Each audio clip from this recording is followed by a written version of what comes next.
2021년 4월 22일 목요일 오늘의 말씀인 출이집트기 8장 16절에서 24절 말씀입니다. 그때 여호와께서 모세에게 말씀하셨습니다.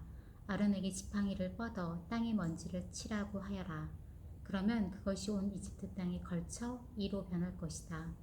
모세와 아론은 여호와의 명령대로 했습니다.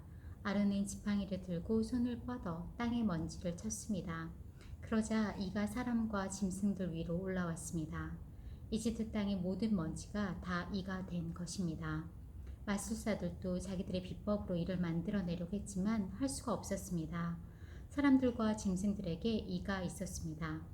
마술사들은 바로에게 이것은 하나님의 능력으로 된 일입니다 라고 말했습니다. 그러나 여호와께서 말씀하신 대로 바로의 마음이 강팍해서 마술사들의 말을 듣지 않았습니다. 그때 여호와께서 모세에게 말씀하셨습니다. 아침 일찍 일어나 바로가 물가로 나갈 때에 맞춰 그 앞에 서서 말하여라. 여호와께서 이렇게 말씀하셨습니다. 내 백성들이 나를 경배할 수 있도록 그들을 보내주어라. 만약 내가 내 백성들을 보내주지 않으면 내가 너와 내 신하들과 내 백성들과 내 집에 파리떼를 보낼 것이다. 이집트 사람들의 집들과 그들이 서 있는 땅에 파리가 가득하게 될 것이다. 그러나 그날에 내가 내 백성들이 사는 고센 땅을 구별해서 그곳에는 파리떼가 없게 할 것이다. 그러면 나 여호와가 이 땅 가운데 있는 줄을 내가 알게 될 것이다. 내가 내 백성들과 내 백성들을 구별할 것이다. 내일 이 표적이 일어날 것이다. 여호와께서는 그대로 하셨습니다.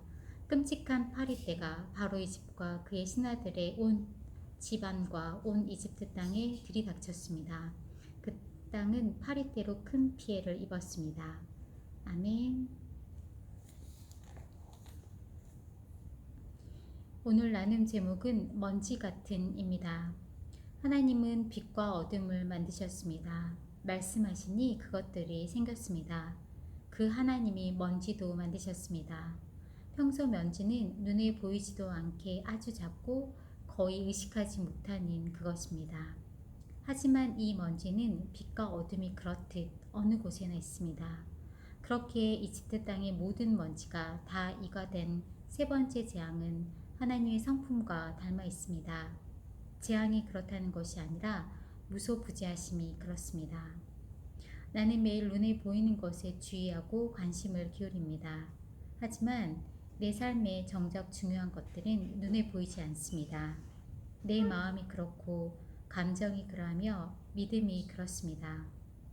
나의 삶을 지탱하는 눈에 보이지 않는 것들이 때론 나를 심하게 요동시키거나 밤새 마음 아파하기도 합니다. 어젯밤 둘째 아이에게 무섭게 화를 냈습니다. 아이의 눈동자에 놀람이 가득했고 나의 마음은 새벽까지 뒤척였습니다. 이 마음을 잡아준 것이 이른 아침 말씀이었습니다. 하나님이 말씀하시는 말씀은 눈에 보이지 않습니다. 하지만 주신 말씀이 나를 움직여 아이에게 실제의 사랑이 흘러갑니다. 이 모든 것이 보이지는 않습니다. 그러나 보이지 않는 하나님이 계시지 않는 것이 아니기에 나를 움직이는 이 수많은 먼지 같은 것들이 나는 참 감사합니다. 아멘. 감사합니다.